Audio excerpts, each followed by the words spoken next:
अस्सलाम वालेकुम साथियों, क्या हाल है। उम्मीद है कि आप सब खैरियत से होंगे। चौथे सबक के साथ हाजिर हैं। उम्मीद करते हैं कि आपने गुज़िश्ता सबक की जो है वो प्रैक्टिस की होगी अच्छे से। और आओ उर्दू पढ़ना लिखना सीखें। तो ये चौथा सबक है। आए चलते हैं अपने सबक की तरफ।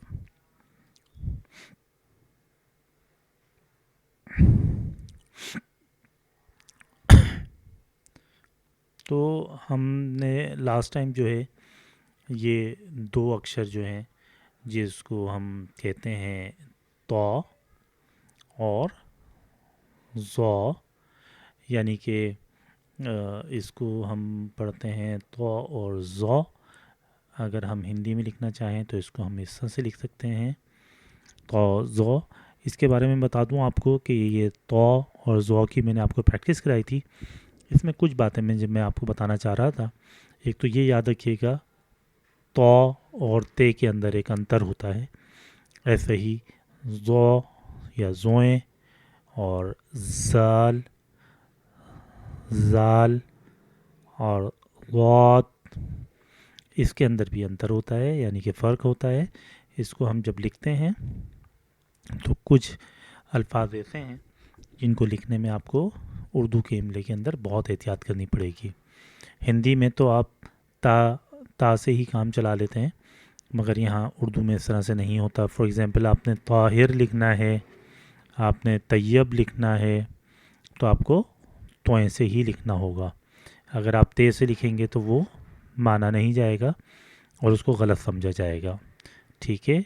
जैसे तारीख़ लिखनी है, तारीख़ पे तारीख़, तो इसके लिए आपको ते का इस्तेमाल करना पड़ेगा। और ऐसे ही ज़ोएं से भी मैं कुछ हरूफ बता देता हूँ आपको। ज़ोएं से जो है वो, जैसे ज़ाहिर लिखना है आपने तो ज़ोएं का इस्तेमाल करेंगे।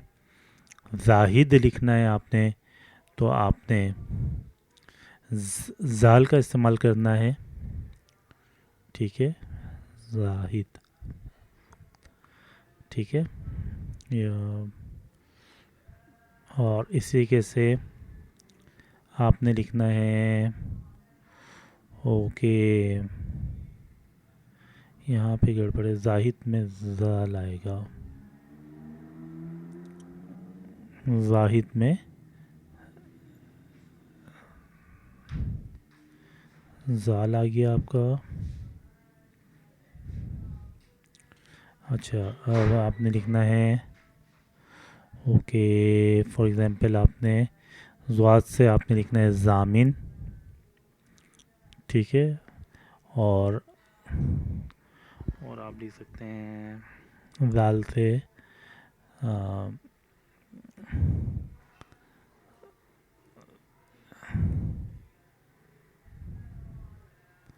ज़िक्र, ज़िक्र जो है वो ज़ाल से आएगा। तो पढ़ने में तो बाकायदा आपको वैसे ही नज़र आएगा, ज़ाहिर, ज़ाहिद, ज़िक्र, ज़ामिन, मगर इसको लिखने में आपको उसको बहुत केयर करनी पड़ेगी। आइन जो है वो आ, ई, ऊ, इन्हीं के साउंड देंगे। आइन बोलने में भी हम इतनी एहतियात नहीं करते। जैसे मेरा नाम अब्दुल मजीद है, लोग अब्दुल मजीद कहते हैं। या आबिद होता है, उसको आबिद कहते हैं। तो उर्दू में तो ये चलता है, अरबी में नहीं चलता। तो अब आइन जो है वो बनाने का मैं आपको तरीका बता देता हूँ। आइन को यूँ लिखते हैं, ये आइन हो गया। और इसी तरीके से गैन को भी ऐसे लिखते हैं। गैन के ऊपर एक बिंदी आ जाती है, नुक्ता आ जाता है, तो वो गैन या गैन का गैन बन जाता है। गैन जो है वो हिंदी में बिल्कुल ग, इसके नीचे एक बिंदी लगा देते हैं। ठीक है। अच्छा, इसी तरीके से अब फ को भी देख लेते हैं। इसको फे पढ़ते हैं। और हिंदी में लिखने का तरीका ये होता है इसका कि इसके नीचे एक बिंदी लगा देते हैं तो ये फ बन जाता है। हिंदी में अपना फ के नीचे एक नुक्ता लगाते हैं। अब आप देखिएगा, नुक्ता लगा देते हैं तो ये फ बन जाता है। अब देखिए, जैसे कि फॉर एग्ज़ाम्पल मेरा नाम अब्दुल मजीद है, तो मैं इसको आइन बे अब्दुल मजीद इस तरह से लिखूँगा, आइन से लिखूँगा, ये आइन की आधी शक्ल होती है। और गुब्बारा लिखना है मैंने तो गैन से लिखूँगा गुब्बारा, ठीक है। और फव्वारा लिखना है तो वो फे से लिखेंगे हम। तो बहरहाल अब इसके एक और मैं मिसाल दे देता हूँ आपको आइन की। अब देखें आपको समझ में आएगा। एक हमारे पास उर्दू हिंदी में लफ्ज़ होता है आम, जो कि खाने वाला होता है, ठीक है, आम, ठीक है, ये आम हो गया आपका।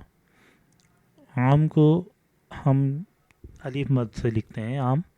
और एक और भी आम होता है, वो आम होता है जैसे कि आपके पास आम आदमी पार्टी होती है।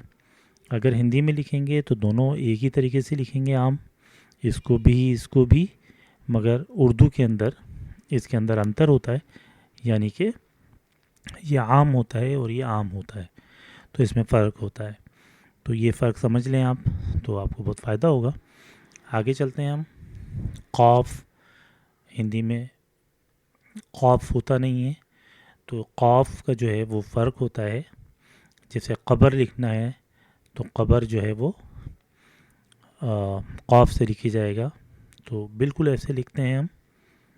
क़ाफ़ जो है वो हम का लिखते हैं और का के नीचे हम एक बिंदी लगा देते हैं, तो ये क़ाफ़ हो जाता है।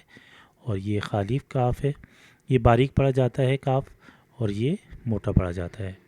और ये आपके पास ग है, ठीक है। तो काफ लिखने का तरीका देख लेते हैं पहले। ये काफ, काफ, काफ। जैसे बे आप लिखते थे तो आप छोटा लिखते थे, इसका ये जो है ना ये बड़ा करके और ये कर लें काफ। और यही तरीका गाफ का भी है। गाफ लिखते वक्त इसकी शक्ल मुख्तलिफ होती है, वो मैं आपको आगे बताऊंगा। और इस तरीके से लाम है, ठीक है, तो आप लाम भी लिख सकते हैं इस तरीके से, आसान सा है। और मीम, मीम इस तरह से लिखते हैं, मीम, मीम, मीम। और आधा मीम इस तरह से होता है, आधा लाम ऐसे होता है। गाफ आधा थोड़ा सा छोटा कर देते हैं तो गाफ आधा बन जाता है। और नून जो है वो आप इस तरह से लिखेंगे, नून, नून, नून, नून के पेट में एक नुक्ता, ऐसे करके आप याद कर सकते हैं, नून। लाम जो था उसको ला, हिंदी में ला है। और मीम जो है वो हिंदी में माँ होता है, नून ना होता है, और वाव जो है वो वाह का साउंड देता है। तो ये आपको समझ में आ जाएगा, इतना मुश्किल नहीं है। वाव भी आसान है बनाना, तो हम वाव बनाते हैं इस तरह से, ठीक है। तो उम्मीद करता हूँ आपको समझ में आ रहा होगा। और अगर कोई चीज़ समझ में ना आए तो वो ज़रूर पूछिएगा। तो ये आप अभी बिल्कुल भी परेशान ना हो कि हमने क़ाफ़ कहाँ पे इस्तेमाल करना है, ज़ोएं, ज़ाल, ज़े। ये यकीनन एक मश्क है। जब हम आप असबाक की तरफ आएंगे, जब आप पढ़ेंगे, तो आपको एक एक करके सब चीज़ें खुलती चली जाएंगी और आपको समझ में आना शुरू हो जाएगा कि ये हम क्यों इस तरह से लिखते हैं, या क्या वजह है। क्योंकि ये अल्फाज के जो मीनिंग्स होते हैं, माने होते हैं, उसमें मुख्तलिफ होता है। तो अगर आप एक लफ्ज़ को दूसरे के साथ लिख देते हैं, जैसे मैंने आम और आम का बताया, तो उससे मीनिंग जो है वो बदल जाते हैं, माने बदल जाते हैं। इसलिए इसका ख्याल रखना बहुत ज़रूरी है। तो आप इसकी खूब प्रैक्टिस करें, मश्क करें, मश्क करके ज़रूर बताएं। और अपने जो भी ख़यालात हैं उसका इज़हार आप कमेंट्स में कर सकते हैं, लाइक करें। और अगर चैनल को सब्सक्राइब नहीं किया तो थोड़ी सी मेहनत के एवज़ जो है वो आप सब्सक्राइब ज़रूर करें, ताकि मुझे पता भी चलता रहे। और अभी तो मश्क के जारी हैं, तो इंशाअल्लाह जैसे जैसे आगे बढ़ता रहेगा आप लोग को समझ में आएगा। और ये सब मैंने प्लेलिस्ट के अंदर डाल रहा हूँ, तो आप उर्दू लेसन, हिंदी लेसन का जो है, उर्दू लेसन का आप प्लेलिस्ट खोलेंगे तो आपको ये सारे असबाक जो है वो दिखेंगे भी, और आप एक एक करके उसको पढ़ते रहें और सीखते रहें। तो उम्मीद करता हूँ आपको समझ में आ गया होगा। थोड़ी सी कोशिश, थोड़ी सी एफ़र्ट आपको जो है बहुत आगे ले जाएगी। Thank you. अल्लाह हाफ़िज़।